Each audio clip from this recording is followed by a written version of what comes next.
Welcome to the Making Sales Social podcast, featuring the top voices in sales, marketing, and business. Join Bryn Tillman and me, Bob Woods, as we each bring you the best tips and strategies our guests are teaching their clients, so you can leverage them for your own virtual and social selling. Enjoy the show. Thanks for joining us for this special episode of the Making Sales Social podcast. Throughout the year, we at SSL hold monthly or twice a month masterclasses for our membership. During these sessions, we host the top voices in sales, marketing, and business as they share their expertise with our members. There's a big difference between our masterclasses and our Making Sales Social interview episodes, though. During our masterclasses, attendees get to ask questions of our special guest speakers, and we really get to dive in deep into the subjects that they're presenting. In this special Making Sales Social episode, we'll bring you the highlights from some of those masterclass sessions we held throughout 2022. And at the end of this episode, I'll share how you can access both live and on-demand masterclasses for free.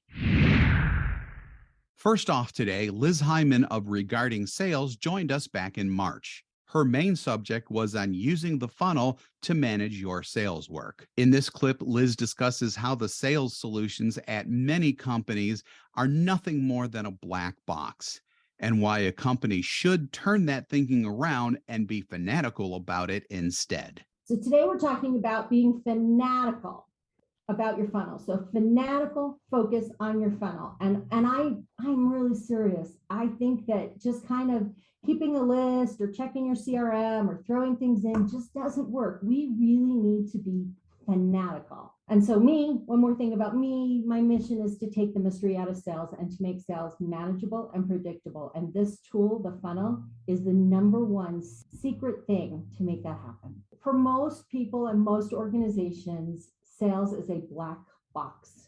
Like stuff comes in and I forget to call, I forget to follow up, I don't update it, I lose it, it's everywhere. I'm trying hard to manage all this stuff and it's just chaos. It's just this black box. And a lot of times with an organization, with a company, with many salespeople, it's really a black box because the CEO and the sales leader have no idea what's going on.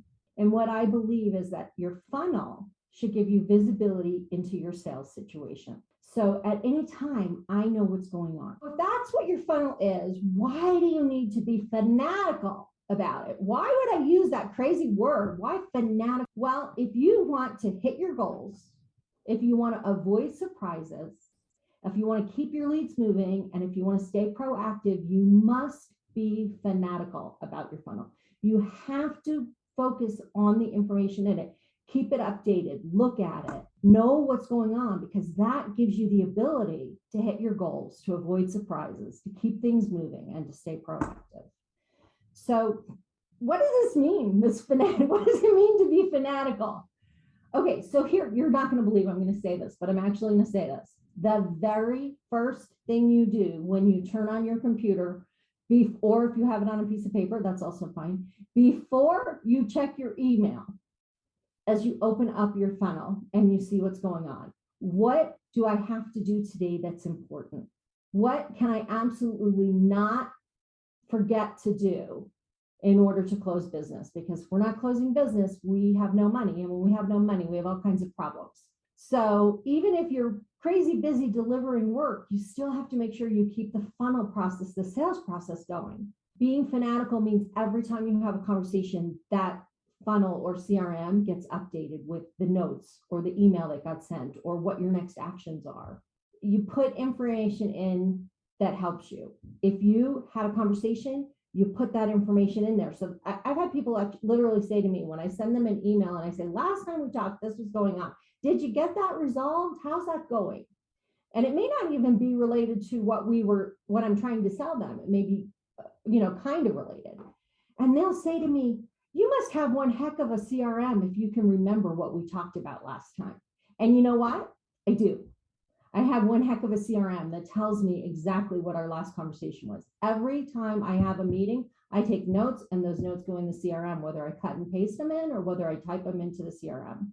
or into the Excel spreadsheet or Smartsheet or whatever tool you use. And here's one of the most important things. It is seriously critical. As soon as I finish talking to a client or emailing a client, I add my next action. Because if I do it now, I remember what I need to say, who I need to say it to, what I need to have happen. If I don't put my next action in as soon as I finish talking, guess what happens the next time I go to call that person? I have no idea what I was going to talk to them about. So what do I say? Classic. What do you say? I'm just calling to follow up because I can't remember what we talked about last, right? You never want to say, I'm just calling to follow up. You always want to be able to speak to them about what's important to them and what they're worried about. And the only way we can do this is if we put the information in the CRM. And seriously, put your next action. Call Joe Smith at such and such company. Ask him about this. We talk a lot about using video in sales and how it's really the next best thing.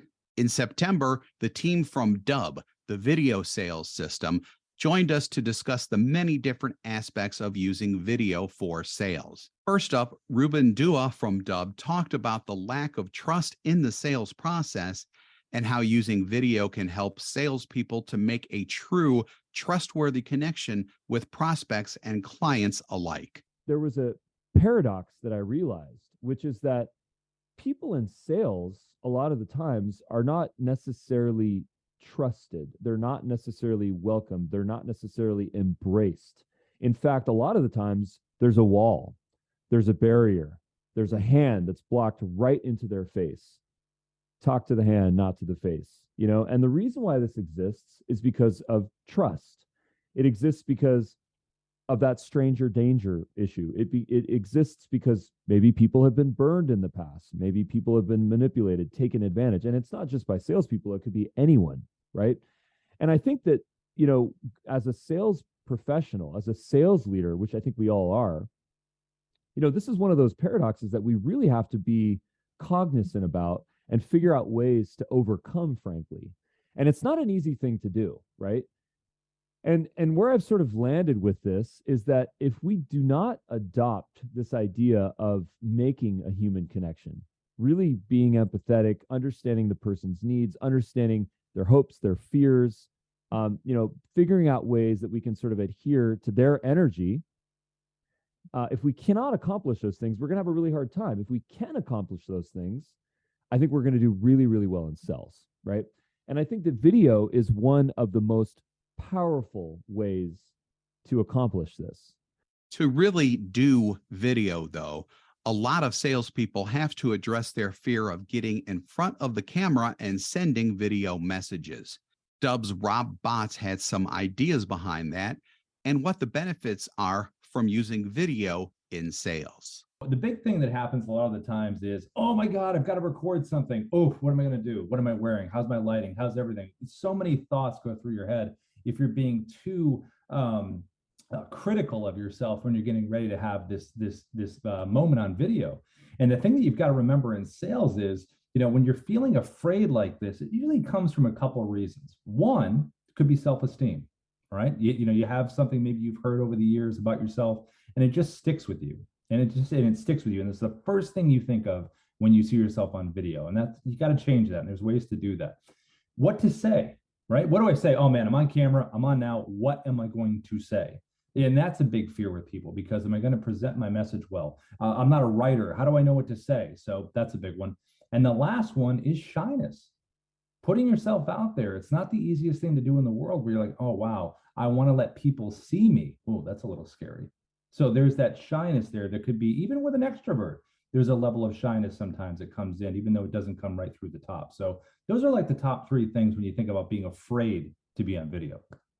Now, once the fear has subsided, all right, we want to look at a couple things here. Now, the problem with not using video, that's a big one, all right? So the problem is you're not making an impression.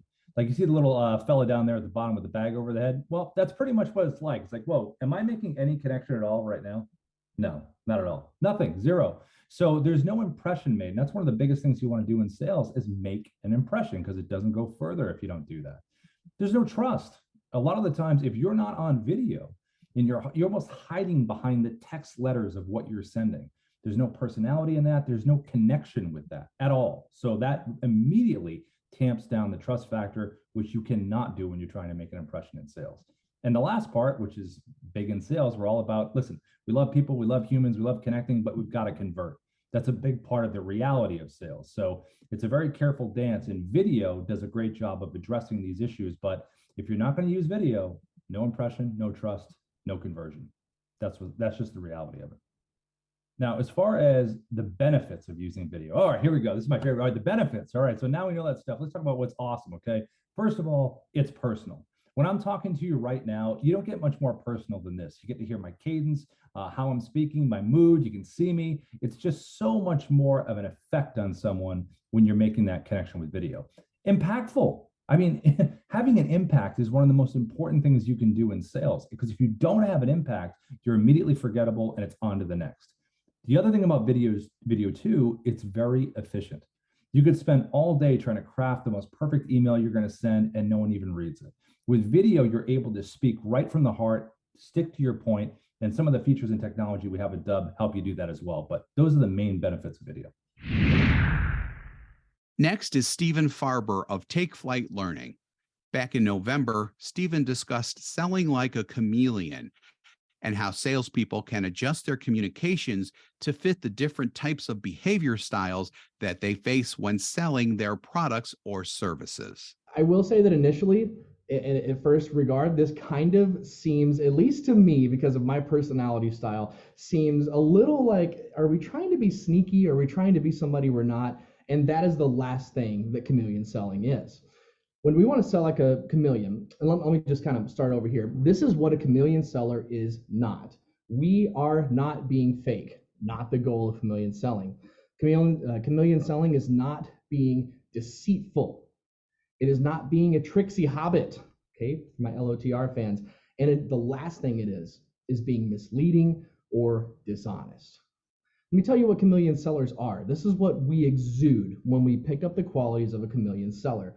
We immediately create this credibility for new prospects. And that's very hard to do when you're meeting somebody for the first time, is to immediately walk in with credibility, unless you're doing something like our good friends here at Social Sales Link teach, coming in with a referral. Always come in with a referral if you can. But if you don't have that, how do you immediately build credibility? Well, chameleon selling is how you do that. Building or becoming a pillar of trust to new clients and buyers. So the people that you've just onboarded, we don't want to be that salesperson who just disappears, never shows up again. Good, we got the sale, we're out, because that looks bad. And even though you may not realize it, people do talk about that behind your back. The last thing a chameleon seller is that person. Rather than that, we are those pillars of trust. Chameleon sellers, and this is probably, if you catch anything, catch this. We exude a natural confidence, and it's unique to each person that we approach. And that's the key to building credibility as a chameleon seller, is knowing how to speak to each person in their unique way. Looking to up your LinkedIn game? The Social Sales Link team has you covered with our LinkedIn Sales Accelerator, a guided social selling program that includes training, coaching, and so much more. Visit socialsaleslink.com/in for more details. Again, that's socialsaleslink.com/in. This is where it starts getting fun. And then finally, we want to be the no-brainer choice when somebody else comes knocking. I think about my days when I was in facility sales. That was my background.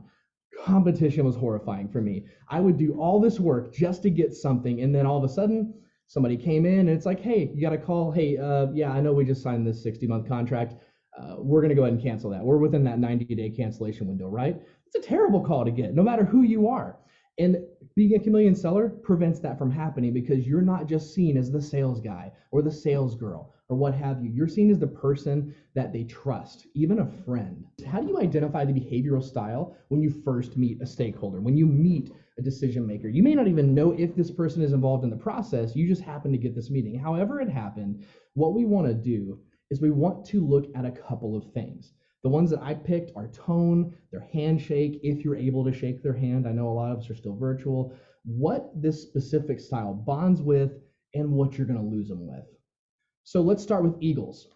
Eagles They have a very direct tone. They are to the point. They're no nonsense. They get right to it. So when you meet an eagle, keep that in mind.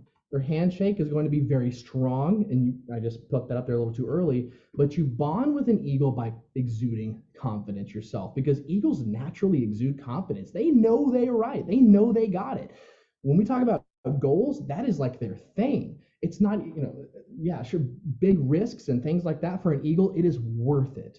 Whereas if you give a risk to an owl, it's not going to be a risk by the time they get done with it. They're going to have analyzed it into oblivion, plan A, plan B, and there's 24 other letters in the alphabet, right? And finally, if you want to lose an eagle, when you meet them for the first time, you can do that by being indirect, not getting to the point, kind of beating around the bush. They don't have time for that. They're very busy people. They keep themselves busy. Again, very fast-paced, very to the point. Let's go to a parrot. Parrots are going to be a little different. That tone is going to be very enthusiastic. Parrots get this specific word that our CEO, Merrick, likes to say. They are pizzazz machines. Pizzazz, fun, really fun word. Even as an owl myself, I think that's hilarious. Parrots' handshakes are going to be, energetic, all right? They're very happy to see you. And parrots are the only ones that they don't really have to shake your hand. They can be halfway across the room like, hey, how's it going? Parrots don't need that. They will greet you from wherever you are if you're within eye distance.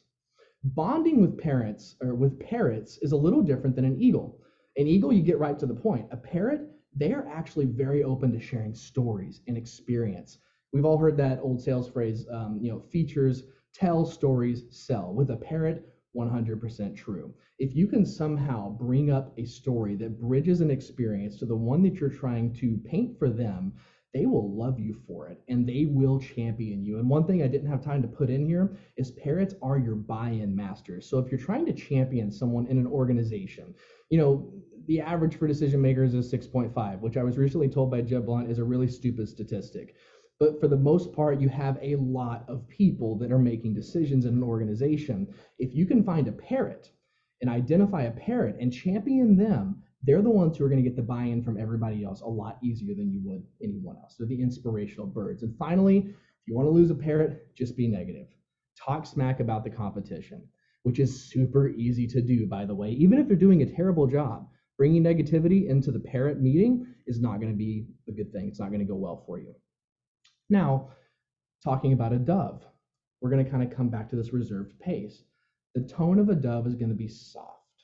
It's going to be more welcoming, more warm, but not with that intensity or that enthusiasm that comes from the eagle or the parrot. The handshake of a dove is going to be very connected. And I will say, it is a falsity to think that people with this style have limp handshakes. No, it's very firm in its own way. I will say that not all doves do double-handed handshakes, but only doves do double-handed handshakes. You bond with doves by using emotional language a lot more than you would the other styles. If you walk into an eagle's office and you start using emotional pain as kind of your lead-in, they may not really care because that's kind of not getting to the point. With a dove, you got to explain why this hurts people, why this hurts their team. And doves are going to be the singular style that cares more about the happiness and livelihood of others than they do themselves, which that can really create problems if they don't keep that in check, because they tend to be the ones that say no on the inside rather than on the outside, and that can really hurt them. But again, when you're speaking with a dove who is either that stakeholder or decision maker, you got to speak with emotional language. And if you want to lose a dove, be pushy. They will shut down faster than you could even imagine. And the worst part is you won't even see it. Doves are masters of these inner experiences that they have. We like to call them implosions. If they're stressed or if they don't agree with you, you'll never know it unless you are just a master of reading it, people. And even then you may not, because you will have shut them down from the inside. And finally, moving over to the owl style, when you go to it's funny because we do this exercise when we train people. We have everybody stand up and we have them introduce themselves. Okay, everybody act like you're all eagles and start introducing yourselves. You get these very firm, like, oh, hi, nice to meet you. Hi, I'm Steven, nice to meet you. I'm Bryn, nice to meet you. We move over to parrots and the room explodes. You have chest bumping and high fives going on. You go to doves, it's a little quieter, it's a little more connective. You go to owls, and the owls don't even know how to do it. They're like, how am I supposed to do this? And that's because owls are so analytical that they overanalyze themselves. But typically when you get to an owl, that tone's going to be very controlled. very almost professional, which is mimicking of their handshake. Hi, how you doing? Stephen Farber, nice to meet you. You bond with an owl by using accuracy and details, facts, logic. You do not want to use emotional language with an owl. They don't care. They actually have a harder time. When we talk about emotional intelligence, they're the ones that will most easily detach from a situation, which isn't necessarily healthy, but it's very easy for them to do. As an owl myself, emotions aren't very moving to me.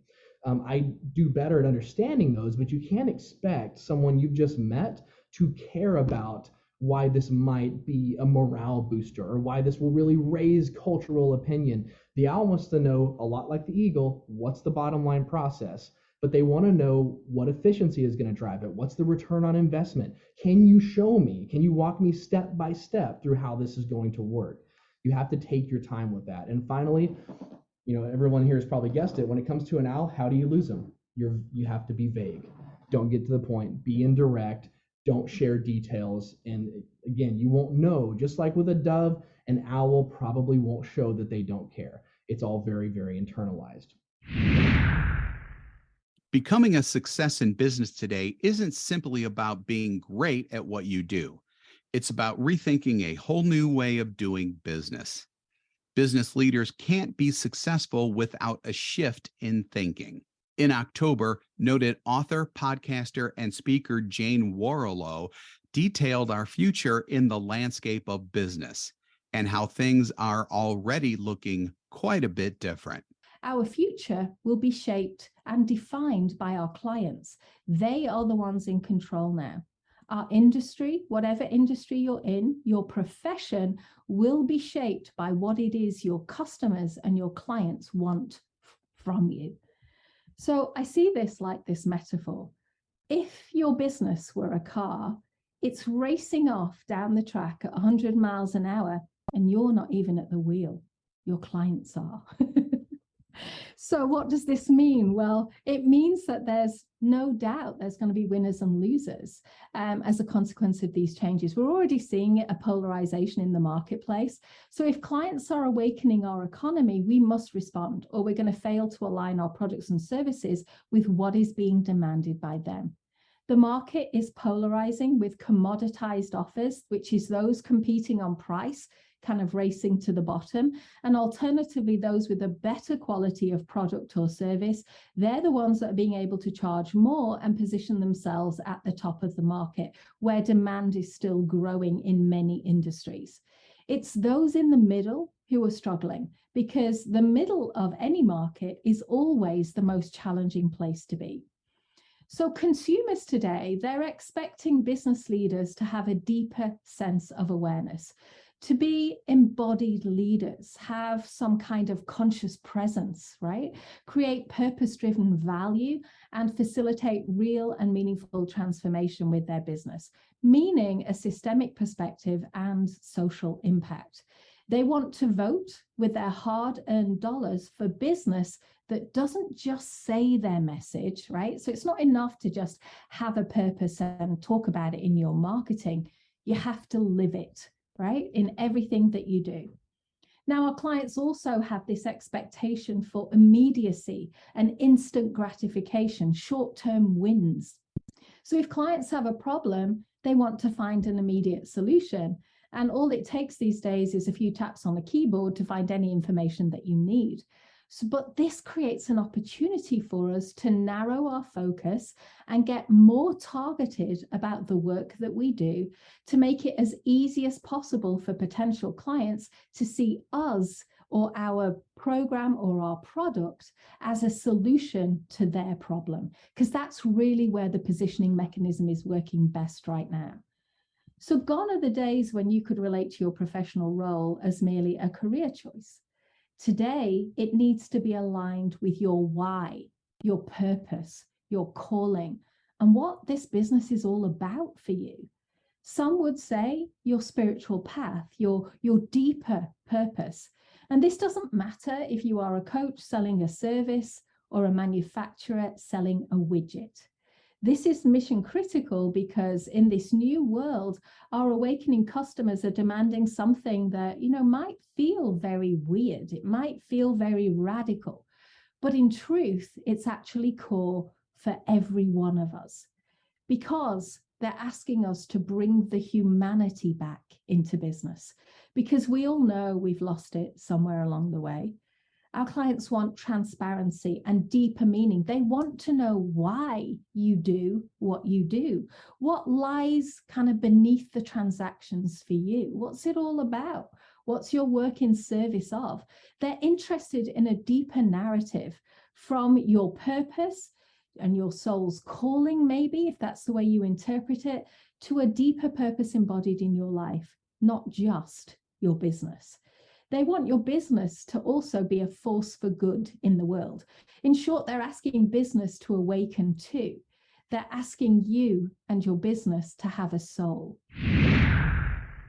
These are highlights from just 4 of our masterclass sessions. Over the course of 2022, we at Social Sales Link produced a total of 23 masterclasses that had these same kinds of takeaways and aha moments. If you'd like to be in the know with not only live access to future masterclasses, but on-demand access to previous sessions, sign up for membership at socialsaleslink.com/library.